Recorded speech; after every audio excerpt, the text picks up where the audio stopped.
30 দিনের ভর্তা রেসিপি চ্যালেঞ্জে আজকে ডে 5। আজকে তৈরি করে দেখাবো টমেটো ভর্তা।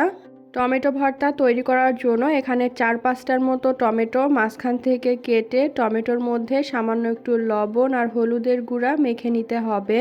তারপর চুলার জালটা মিডিয়াম হাই আঁচে রেখে একটা ফ্রাইং প্যানে পরিমাণ মতো তেল গরম করে টমেটোগুলো দিয়ে দিচ্ছি। তারপর ঢাকনা দিয়ে ঢেকে টমেটোটাকে ভেজে নিব। এক পিঠ ভাজা হয়ে গেলে উল্টে দিব, তারপর আরেক পিঠ ভেজে নিব।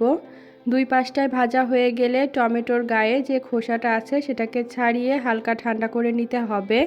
তারপর ভর্তাটা বানানোর জন্য একটা প্লেটের মধ্যে ভাজা পেঁয়াজ, 2টা শুকনো মরিচ, একটা কাঁচা মরিচ, ভাজা 3-4 কোয়া রসুন, স্বাদ অনুযায়ী লবণ, সরিষার তেল, ধনিয়া পাতা কুচি আর সবশেষ টমেটো দিয়ে ভালোভাবে মেখে নিতে হবে। তাহলেই তো তৈরি হয়ে যাবে খুবই মজাদার স্বাদের টমেটো ভর্তা।